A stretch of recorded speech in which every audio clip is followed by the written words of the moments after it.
Olá, camaradas! Nessa série de vídeos nós vamos estar discutindo os principais temas e as principais ideias e a política do Partido Comunista do Brasil no seu 16º Congresso, o 16º Congresso do PCdoB, o Partido Comunista do Brasil.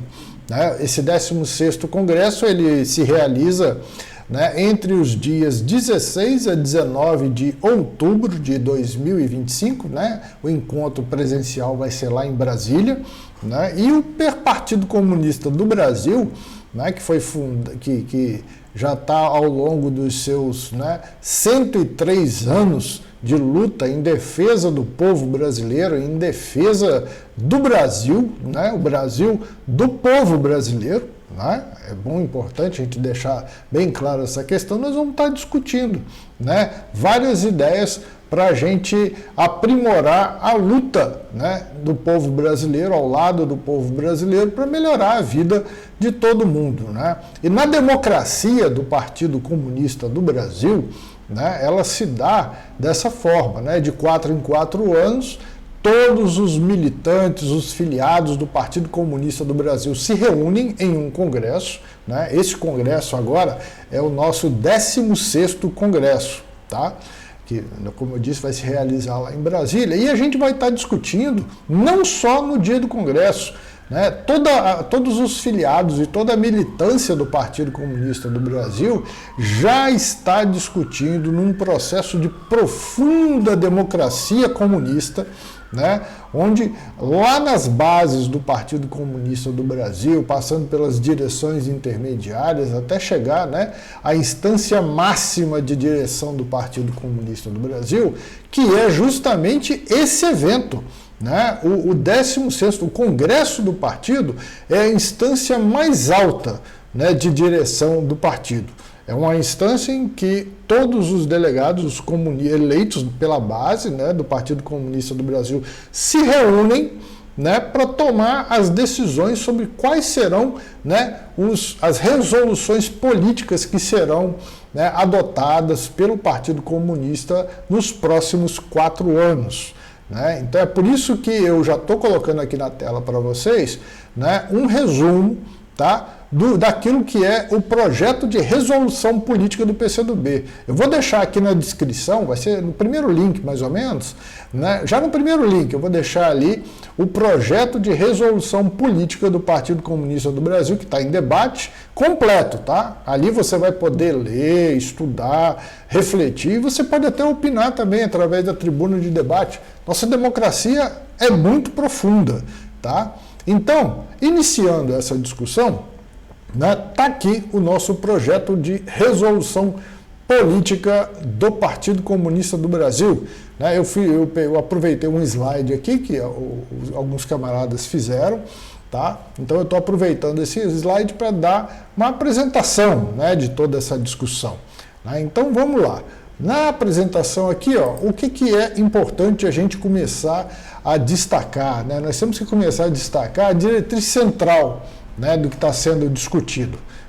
De cara se impõe, através da realidade materialista dos fatos, que a vitória da nação brasileira e da classe trabalhadora em 2026, ano que vem, nas eleições presidenciais, nas eleições parlamentares, é fundamental para a gente fazer avançar a luta pela libertação do povo brasileiro desse processo dessa vida de escravidão assalariada que a gente vive, trabalhando 6, 7 dias por semana, 8, 10 horas por dia, e por um salário miserável, não dá, Isso é escravidão assalariada, na minha opinião, bom?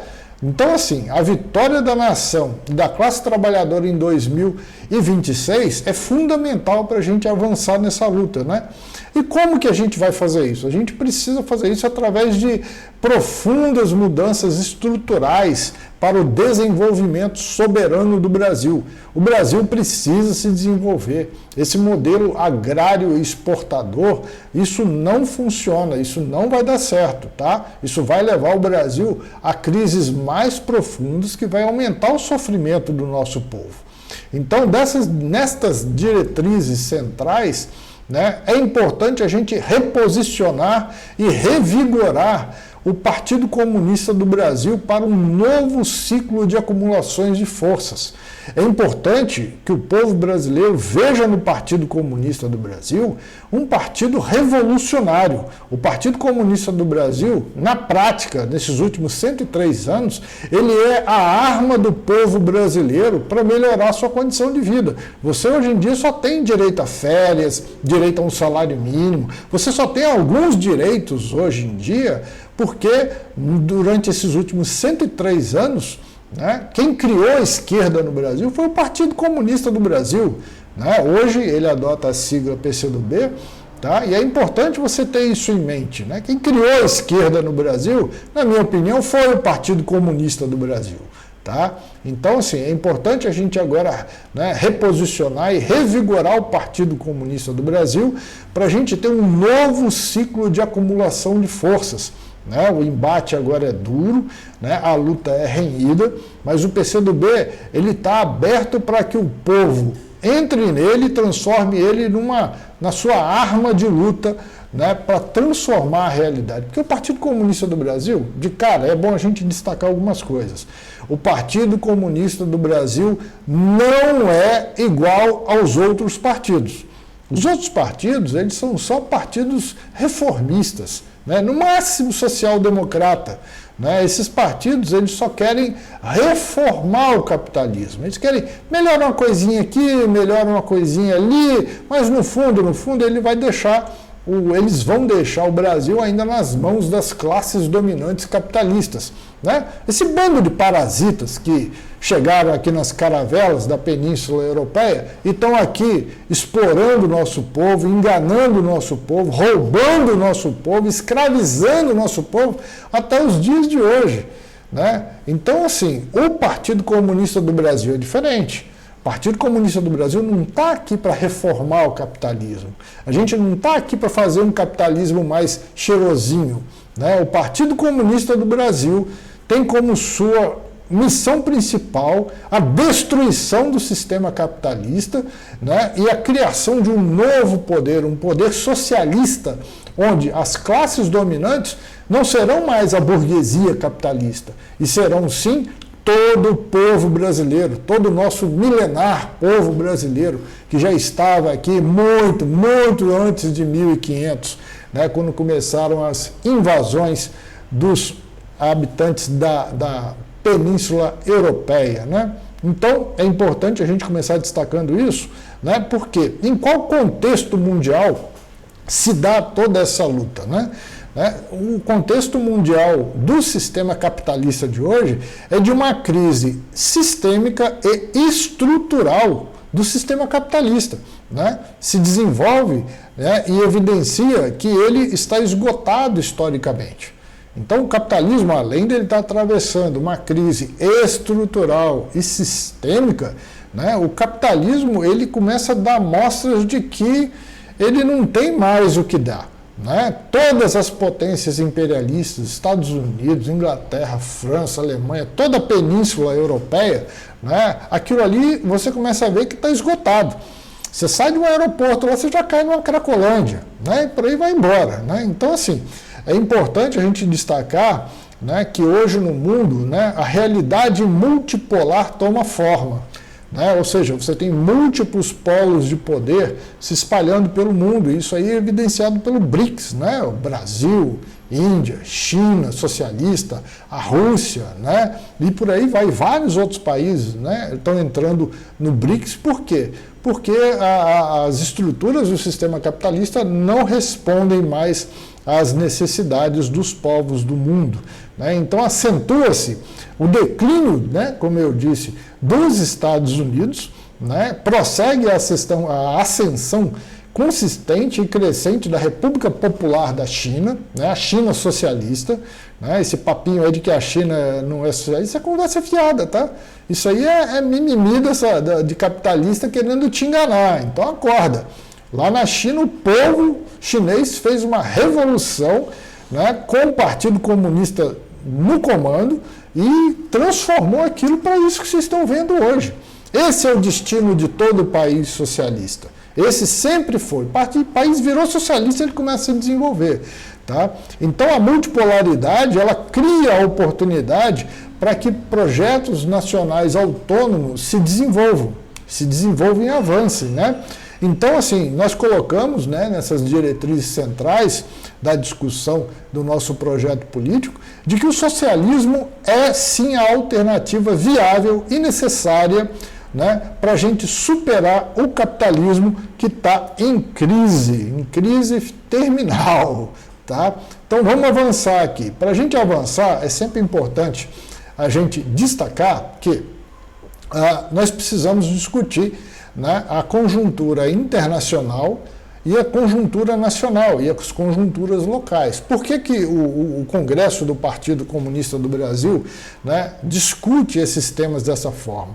Porque nós temos plena convicção e a realidade materialista dos fatos que qualquer um pode observar, né, nos mostra que tudo se relaciona. Então, a realidade internacional se relaciona com a realidade nacional, que se relaciona com a realidade local, que relaciona-se com você, no seu trabalho, onde você mora, onde você estuda, onde você atua. Né? Então, é por isso que nós, nesse projeto, né, na discussão desse projeto, nós vamos começar discutindo, né, as questões internacionais que estão intimamente ligadas à sua vida. Tá? Se a sua vida vai melhorar ou vai piorar, né, isso pode estar dependendo diretamente, né, da realidade internacional. Então, vamos entender a realidade internacional, como ela está funcionando. Né? Aqui no nosso item A, nós vamos discutir o capitalismo contemporâneo, né? A crise do capitalismo, as instabilidades, as contradições, esse maluco aí do Donald Trump querendo taxar o nosso país, né, e dizendo que é por causa do amiguinho fascista dele, o Jair Bolsonaro. Olha que loucura, não tem o menor sentido isso, né? Então vamos lá, aqui do lado a gente tem a nossa logo, né? Muito bonita essa logo, né? Metade de mim é feita de sonhos e a outra metade é de lutas, né? Ou seja, o Partido Comunista do Brasil, ele é guiado pela realidade materialista dos fatos. O PCdoB é um partido materialista, dialético, histórico, né? Nós não temos ilusões contra isso, né? E lutamos contra tendências idealistas que tentam tomar conta, né, do nosso partido. Mas vamos avançar, né?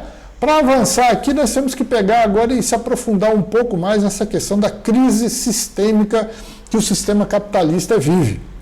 Né? Essa crise sistêmica, ela apresenta um baixo crescimento econômico. Né? Em 2024, o Produto Interno Bruto Mundial cresceu apenas 3,3%.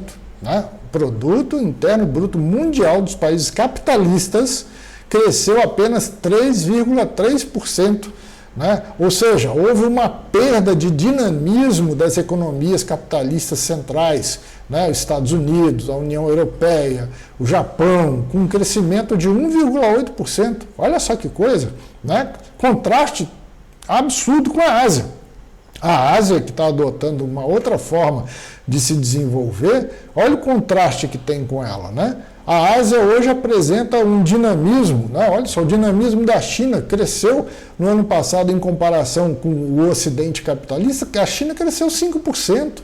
Olha aqui, está aqui, estou deixando aqui na apresentação para você acompanhar também. A China cresceu 5%, o Vietnã cresceu 7,09%, a Índia cresceu 6,5%, a Índia é capitalista, tá? A Índia é capitalista. Socialista aqui é só a China socialista, que cresceu 5%, e o Vietnã socialista também cresceu 7,09%. Né? Eu vi esses dias aqui um dado de que parece que a Venezuela, que também está tentando construir um projeto rumo ao socialismo, né? Está nos seus passos iniciais, cresceu mais de 9%. A Venezuela. Tá? E por que o Brasil não cresce tudo isso também? O Brasil não cresce tudo isso também porque ainda está preso nessa burrice capitalista. Né? Me perdoe o palavreado, mas aqui eu estou falando para o povo. Então, né? É isso aí. Né? Então vamos lá, continuando, né? É importante a gente destacar que o aumento da desigualdade de renda, né, e riqueza, né, esse aumento da exploração do trabalho e a precarização, né, onde 1% mais rico, dos mais ricos, detém 45% da riqueza mundial. 50% dos mais pobres compartilham apenas 1% da riqueza do mundo todo. Olha só que absurdo a concentração e a centralização do capital, ou seja, né, do dinheiro, da riqueza, né, o domínio da financiarização, aquele bando de parasitas que ficam lá na Bolsa de Valores fazendo aposta, vai subir, vai descer, a ação vai para lá, vai para cá. Né, aquilo ali é um cassino, rapaz. Né, aquilo ali é uma loteria e eles ficam jogando com a riqueza que o povo produz. Tá? Então, esse domínio da financiarização, a expansão do rentismo, né, e esse caráter parasitário. Né? No Brasil, né, segundo estudos sociológicos feitos, né, aqui no Brasil, essa classe dominante brasileira, esse bando de parasita que roubam a riqueza que é produzida pelo povo, né, não passam de 1.000 famílias. 1.000 famílias de parasitas que vieram nas caravelas lá da Península Europeia, né? Então aqui no Brasil, desde 1500, roubando a riqueza que o povo brasileiro gera com o seu trabalho. O povo vai lá, trabalha, gera riqueza, e aí o que acontece? Vem as classes dominantes e rouba mais de 90% da riqueza do povo, e o que sobra é essa migalha. É por isso que a sua vida é do jeito que é. Porque as classes dominantes do Brasil e do mundo roubaram a riqueza que você produziu. Tá? Então vamos avançar aqui para a gente, né, entender melhor estas questões. Né? Por exemplo, os avanços tecnológicos, né, as transformações nas forças produtivas, o que isso tem a ver com a nossa realidade? Né? A tal da denominada quarta revolução industrial, ou indústria 4.0 do capitalismo, né, que envolve todas essas questões, né, de avanço e aprofundamento das tecnologias na área da informática, né, a inteligência artificial, que aqui eu carinhosamente chamo de pseudo-inteligência artificial, porque não existe computador inteligente, não existe máquina inteligente. O que você tem são máquinas com um poder de processamento, né, e de análise de dados muito grande, muito veloz, né, muito impressionante, tá? Mas que está longe de ser inteligência. Inteligência, ela é uma propriedade dos seres vivos, ou seja, um ser humano tem uma capacidade de ser inteligente, um animal qualquer tem uma capacidade de ser inteligente. Porque a inteligência, ela é uma capacidade biológica, é uma capacidade analógica, ela não é digital. Tá? Então, quando falarem para você em inteligência artificial, pensa logo, não, é uma pseudo-inteligência artificial. Né? Porque inteligência, né, é uma propriedade analógica dos seres vivos. Então, fica tranquilo, não existe máquina inteligente, não existe, né, essa tal da IA, do exterminador do futuro, que vai destruir todo mundo. Né? Isso é bobagem capitalista, né, para você ficar gastando dinheiro ali depois. Tá? Então é importante isso. E ela também não é artificial, porque o tempo todo tem um monte de gente lá, né? Um monte de programador corrigindo aquilo tudo, e a coisa, então, né? Vamos falar. Sempre que a gente falar aqui, se eu escorregar e falar inteligência artificial, você entende como pseudo-inteligência artificial. Então não é uma inteligência artificial, é uma PIA, né? Não é uma IA, é uma PIA, né? Uma pseudo-inteligência artificial. Tá? E ela faz parte dessa denominada quarta revolução industrial, ou indústria 4.0, junto com a internet das coisas, a robótica, né, impressões 3D, e eu não falo impressão 3D, não é essa impressãozinha né, essa impressãozinha impressorazinha 3D que a gente compra, né, em qualquer loja, não, e fica ali imprimindo bonequinho de plástico, né? Não. Ou ferramentas de plástico. Quando a gente fala de impressão 3D, a coisa está revolucionando a um nível muito mais avançado já. Hoje a gente tem impressões 3D de metal. Né? Por exemplo, daqui do Brasil eu posso imprimir uma ferramenta de metal ou de outros materiais, né, do outro lado do mundo. Né? Então isso, assim, isso muda o paradigma da produção industrial no Brasil e no mundo. Por isso que a gente coloca impressão 3D aqui, tá? Lembra sempre de pensar, não, é algo mais do que isso que a gente está vendo aqui hoje.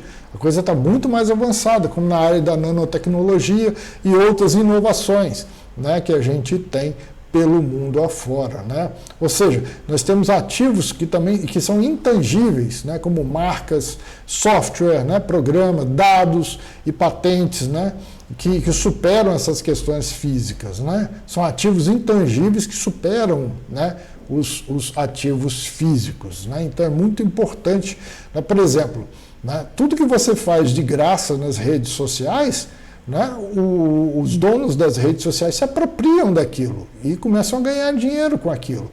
Eles passam a te conhecer e a te manipular, e por aí vai embora, né? Então tudo isso a gente está discutindo, né, nesse tema dos avanços tecnológicos, transformações nas forças produtivas, né? O mundo está mudando, né? Tudo aquilo que a gente viu até hoje já está mudando e vai mudar, né? Você está vendo aí, de vez em quando você pega um videozinho da China, aí você vê um carro andando sem motorista, né? Lá na China eles já estão em estágio avançado de teste do Uber, né? Aquilo que seria o Uber lá da China, né? Sem motorista. Olha aí, ó, né? Olha aí a transformação que está vindo, né? Carros de transporte coletivo, né, pessoal ou coletivo, a tendência disso é não ter mais motorista, cobrador, isso tudo aí. Então, vamos avançar aqui. Por exemplo, a transformação no mundo do trabalho, né, onde a gente tem o aumento da produtividade social do trabalho, né, reestruturação da classe trabalhadora, né, ou seja, toda a classe operária, toda a classe trabalhadora, o povo brasileiro trabalhando, tudo isso aí vai ter uma profunda reestruturação, né? Já está tendo, já está tendo. Então, como é que a gente faz essa reestruturação sem causar destruição na vida do trabalhador, sem prejudicar a vida do trabalhador? É possível a gente fazer toda essa modernização, toda essa reestruturação e ainda por cima melhorar a vida do trabalhador, diminuir a jornada de trabalho dele, porque com a tecnologia que ele tem, ele consegue produzir muito mais. Olha só que interessante, né?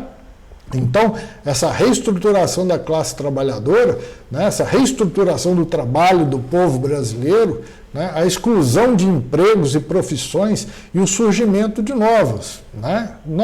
Por exemplo, hoje em dia você não tem mais aquela profissão do datilógrafo, né? Aquilo ali acabou. Por quê? Por causa da Revolução Industrial, mas novos empregos vão surgindo. A China socialista dá um grande exemplo disso. Né? Apesar de virem tecnologias novas que criam profissões novas, né, os trabalhadores antigos eles não são jogados na miséria, muito pelo contrário, eles são protegidos e recebem formação para poder, né, operar essas novas tecnologias, e aí a vida não prejudica a vida de ninguém, né? Não prejudica a vida da classe operária. Então, é muito importante, na hora que a gente estiver discutindo essa reestruturação da classe trabalhadora, do povo brasileiro, né, no seu trabalho, né, prestar atenção, né, que essa exclusão de empregos e profissões, e surgimento de novas profissões, a gente tem que tratar isso tudo com muita atenção, com muito cuidado, para melhorar a vida do povo, não para piorar. Né? A era digital, ela impulsiona a reorganização da produção e a circulação de mercadorias, a economia de dados, né, o domínio de gigantes corporações, né, o domínio das grandes corporações, as chamadas Big Techs, né, que é Instagram, Facebook, YouTube, são as redes sociais do Ocidente capitalista. Né, porque lá no Oriente socialista, na China socialista, no Vietnã socialista, você tem outras redes sociais que respeitam os direitos humanos, que respeitam, né, a soberania daqueles países, tudo o que não acontece aqui no Brasil. Né? Então, essas Big Techs elas estão provocando uma concentração de poder econômico e de manipulação ideológica. Né? Então, vamos avançar. Né? Então, nessa parte internacional, né, é importante a gente destacar isso que já foi dito. Né? E mais, né, nesse item B aqui, a gente tem também uma transição da ordem internacional. Né? Olha só, nessa transição da ordem internacional, a gente percebe que hoje o mundo não é só os Estados Unidos imperialistas, né, da América, aquela postura imperialista dos Estados Unidos e da Península Europeia, né, aquela postura colonizadora, exploradora, escravizadora dos povos. Hoje você começa a surgir no mundo, né, principalmente pelo BRICS, né, uma nova realidade multipolar que vai tomando forma. Acentua-se, no caso aqui, né, o declínio da hegemonia dos Estados Unidos. Né, uma realidade multipolar toma forma, né, com novos polos de poder. Estados Unidos, China, Rússia, né, União Europeia, ali da Península Europeia, né, ou seja, a crise da OTAN, a China e a Rússia, por exemplo, que lideram uma articulação estratégica anti-imperialista, né, e anticolonial, né, um arco amplo de países do sul global, eles formam parcerias em prol do desenvolvimento soberano, né, onde procurando ter melhores condições para projetos nacionais autônomos e cadeias regionais de produção. Né. A transição da hegemonia na história, ela, infelizmente, elas não se deram pacificamente, mas é possível que ela ocorra pacificamente. Se não der, não deu, mas, né, a gente tem que tentar. Então, assim, com táticas variadas, né, incluídas guerras, os Estados Unidos buscam conter ou reverter esse declínio. Né? Os Estados Unidos não está quieto. Ele está vendo que o novo mundo está se formando e ele, assim, já está tentando, né, com essas táticas variadas aí, né, incluindo guerras, eles buscam conter ou tentar impedir o seu próprio declínio e a ascensão de outros países, né, que estão se desenvolvendo de forma mais acelerada. Isso aí é óbvio, todo mundo está vendo isso acontecer. Então, é por isso que eles tratam a China como um inimigo estratégico. Olha só que coisa. Eles tratam a China dessa forma porque é central e atuam para isolá-la, né, e neutralizar essa aliança sino-russa. Vou repetir aqui de novo. Ó. Então, os Estados Unidos e a Europa fascista, né, eles tratam a China como um inimigo estratégico, central, e atuam para isolá-la, né, e neutralizar, né, a aliança da Rússia com a China, essa aliança sino-russa. Né. Todavia, a China socialista ela prossegue em ascensão crescente, né, e consistente e amplia sua influência global. Né. Vamos lá, avançando. A ascensão do neofascismo no mundo. Isso está acontecendo por causa da decadência do sistema capitalista. O fascismo e o neofascismo é como se fosse uma técnica de dominação, é uma técnica social do sistema capitalista para tentar controlar a sociedade que está fugindo ao seu controle. Tá? Então, os Estados Unidos ele é o epicentro da extrema-direita por causa disso. Né? É de lá que está partindo, dos Estados Unidos e da Europa. Tá? Não se iludam com a Europa. Né? É de lá que está partindo, né? É lá que é esse epicentro da extrema-direita fascista, capitalista do mundo. Né? O governo Trump ele tenta reverter o declínio dos Estados Unidos pela via do extremismo da direita, pelo neofascismo. Né? O neofascismo, né, ele deriva, né, principalmente da crise do capitalismo, de seus impasses e do desgaste da democracia liberal decorrente de políticas neoliberais.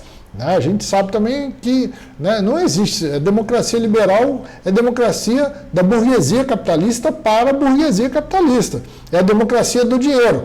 Né? Então isso não deveria nem ser chamado de democracia liberal, poderia ser chamado de plutocracia liberal. Né? É mais preciso esse termo. Porque na plutocracia é a democracia do dinheiro. Ganha quem tem mais dinheiro.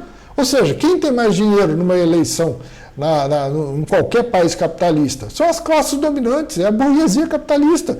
Então eles vão lá assim, e se elegem e elegem os seus representantes comprando voto, com dinheiro. Né? Então, assim, agora avançando, né, é a resposta da oligarquia financeira capitalista para bloquear projetos nacionais autônomos e ataque a forças comunistas revolucionárias do povo brasileiro e dos povos do mundo todo. Né? A natureza da luta contra o neofascismo e a extrema-direita, né, ela é prolongada e vai ser difícil, ela não vai ser fácil.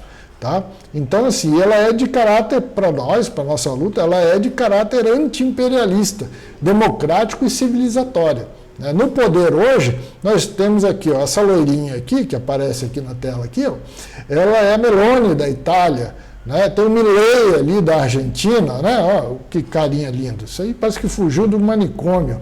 E o Trump, e o Donald Trump, né? Ou seja, são os três, né? Um exemplo aqui de três serviçais da burguesia capitalista que foram eleitos, entre aspas, né? À base de dinheiro, compra de voto, né, para representar os interesses das classes dominantes da burguesia capitalista. A gente está colocando só três aqui como exemplo, mas assim, a gente sabe que pelo mundo todo, né, você tem várias dessas figuras aí que infectam o nosso planeta hoje, né? Então, avançando, né, a ideia aqui é lutar pela paz, contra a guerra, pela democracia e contra o neofascismo. Vou repetir. Lutar pela paz, contra a guerra, pela democracia do povo, no caso aqui no Brasil, a democracia do povo brasileiro, né? Porque essa falsa democracia capitalista aí baseada na compra de votos, isso não é democracia, tá? Isso não é, isso é plutocracia. É um regime de eleições baseado na compra de voto. Quem tiver mais dinheiro, compra mais voto. E é por isso que a gente vota e não resolve nada. A vida do povo continua na mesma, né? Só piorando, né? Então, contra o neofascismo também. Então, assim, a paz, né, lutar contra as guerras imperialistas, né, a democracia contra o neofascismo e a solidariedade entre os povos, né, a solidariedade do povo brasileiro com o povo brasileiro e com os outros povos. Né? Nós somos uma única espécie. Nós somos uma única forma, né, que a gente chama de Homo sapiens sapiens. Nós somos um ser humano. Não existem raças. Né? Isso é um conceito do passado. Né? Já está provado. A ciência já provou que não existem raças diferentes dentro da espécie humana. Né? Então nós precisamos construir relações diplomáticas e de cooperação que conduzam, né, de cooperação que reduzam as desigualdades. Né? Temos que fazer a denúncia e o combate ao imperialismo. Né? Olha o que o Trump está fazendo com a nação brasileira, com o Brasil agora. Né? E enfrentar o Trump e seus serviçais. Tá? E com isso a gente tem que enfrentar essas ações guerreiras e de dominação. Porque a ideia desses caras é retalhar o Brasil em várias partes e transformar isso aqui num quintal dos Estados Unidos e da Europa novamente. Tá? Então é por isso que reforçar tarefas internacionalistas, entre elas a solidariedade ativa, né, a Cuba, que enfrenta um bloqueio econômico, comercial e financeiro, reforçar o apoio ao heróico povo palestino, barrar imediatamente a política de genocídio do Estado terrorista de Israel, né, que está lá matando agora as crianças de fome. Né, de fome, aquilo ali é Estados Unidos e Israel. Israel e Estados Unidos é a mesma coisa. Tá? Então, defesa do Estado palestino, soberano e independente, é por isso. É para deixar aquelas pessoas viverem em paz, né? E não ficar fazendo as atrocidades que os nazistas fizeram com os judeus e agora o Estado de Israel está fazendo contra os palestinos. Né? Coisa absurda. Então, a defesa dos povos agredidos no Oriente Médio, na África e no mundo inteiro é importante nesse sentido. Tudo isso a gente está discutindo dentro do 16º Congresso do Partido Comunista do Brasil. Tá? É importante a gente destacar que a resistência comunista e a luta por alternativas no século XXI se impõem. Né? Por exemplo, com o fim da União das Repúblicas Socialistas Soviéticas, em 1991, né, houve o início de uma época de defensiva estratégica. Mais de 3 décadas depois, ainda em defensiva, mas em estágio mais favorável, a luta continua.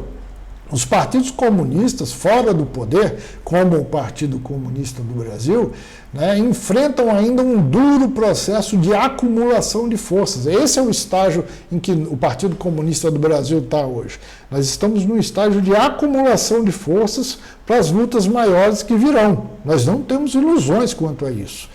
Então, no contexto de avanços e recuos, alternância entre vitórias e retrocessos do conjunto das forças de esquerda e progressistas, a luta continua.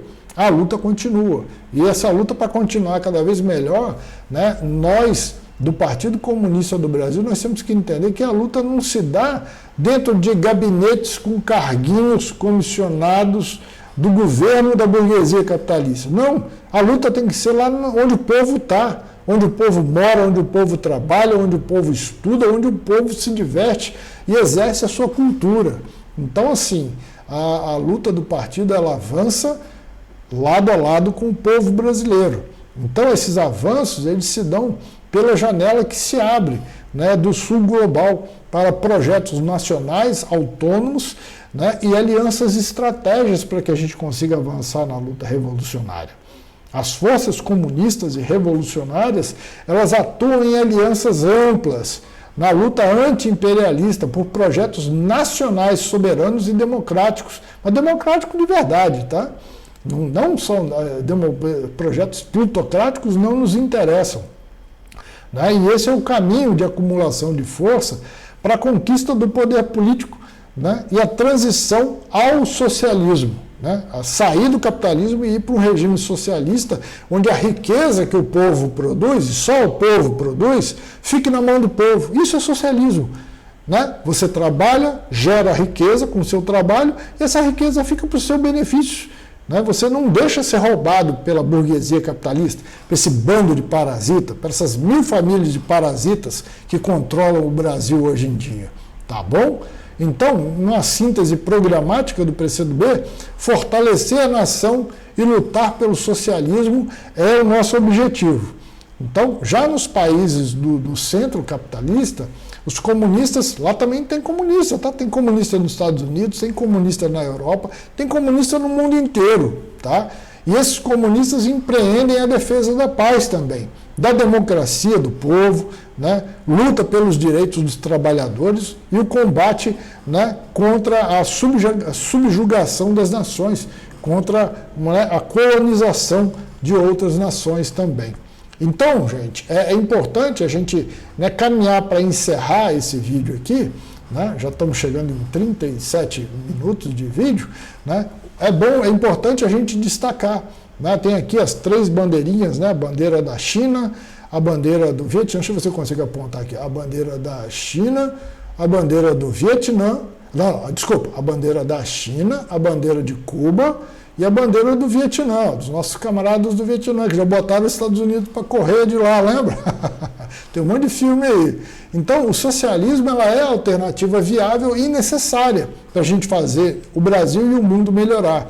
O socialismo, ele retoma prestígio para o mundo todo, no Brasil e no mundo todo, né? No contexto do capitalismo que está em crise profunda. E, vou destacar, é uma crise estrutural e sistêmica.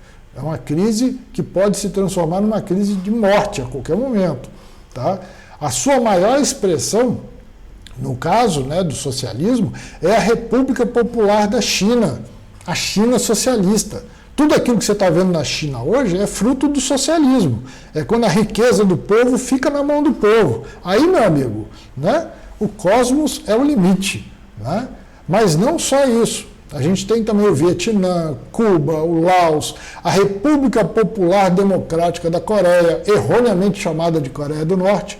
O nome dela é República Popular Democrática da Coreia. Lá também o socialismo está indo a todo vapor. Né? Cada um de acordo com sua realidade própria. Né? Eles seguem empreendendo essa transição do falido sistema capitalista ao socialismo, né, que vai libertar o ser humano, e já está lá no caso, né, libertando o ser humano da escravidão assalariada capitalista. Então, gente, o socialismo no século XXI, ele é cada vez mais sinônimo de avanço das forças produtivas, inovação tecnológica, associação às expansões, a associação à expansão de direitos sociais e trabalhistas, a erradicação da miséria e da fome, a proteção da natureza, de qualidade de vida e bem-estar para o povo, para todo o povo. Tá? A China socialista, ela lidera um novo tipo de relação entre os países, em plano global, baseado na paz mundial, baseado na cooperação multilateral, né, para um futuro compartilhado da humanidade. Antigamente, quando os Estados Unidos e a Europa ia se relacionar com um outro partido, era exploração, era escravidão assalariada. A China hoje, quando ela vai negociar com outro país, e isso vale para todos os países socialistas, ela vai negociar de igual para igual, a relação é ganha-ganha. Ó, vamos fazer um comércio aqui, mas aí eu vou ganhar e você também vai ganhar. Vamos discutir como é que a gente vai ganhar aqui mutuamente, né? Então, assim, aí é assim que a situação vai avançando. Então, impõe-se intensificar com formas e instrumentos variados nas categorias de elaboração teórica, né, luta de ideias, ação política e disseminação do socialismo enquanto perspectiva e alternativa necessária e viável para a gente transformar o Brasil. Olha só. Então, tudo isso a gente está discutindo no nosso 16º Congresso do Partido Comunista do Brasil hoje, né? Então, é importante, né? Eu vou deixar aqui na descrição desse vídeo, né? Já vou deixar ali, logo o primeiro link ali vai ser o link do projeto de resolução completo. Aquilo ali é para você ler e estudar, né? Para você refletir. Se você tiver propostas, vai lá na tribuna de debate do PCdoB e faz a sua proposta lá, né? Dá a sua ideia. O Partido Comunista do Brasil, ele é fundamentalmente democrático, né? Aí depois que a gente decidir aqui no Congresso, aí acabou o mimimi, né? Tem que todo mundo seguir a resolução que o Congresso toma e é isso que vai dirigir a nossa luta revolucionária no Brasil. Tá? Nós estamos aqui debatendo abertamente com o povo brasileiro para que o povo brasileiro possa também participar desse processo de elaboração. Tá bom? Então, nós vamos encerrando esse vídeo aqui. Já vou anunciando para vocês que no próximo vídeo nós vamos continuar discutindo essa questão, né, no ponto 2 aqui da situação nacional. Reparou? A gente começou lá discutindo a situação internacional. Ponto E, alguma coisa que você vai aprofundar lendo o projeto completo, que está aqui na descrição desse vídeo, tá? Mas no próximo vídeo eu vou chamar a sua atenção para a situação nacional do Brasil, né? O Brasil diante de dois grandes objetivos que estão se colocando para a gente fazer a transformação aqui, para a gente criar um Brasil socialista, para a gente conseguir libertar o povo brasileiro do atual regime de escravidão assalariada, que já está aí há mais de 500 anos. Tá? Então, sejam bem-vindos já ao próximo vídeo. Tá? A gente vai terminar por aqui. Um grande abraço e até o nosso próximo vídeo, tá bom? Então tá, tchau, tchau.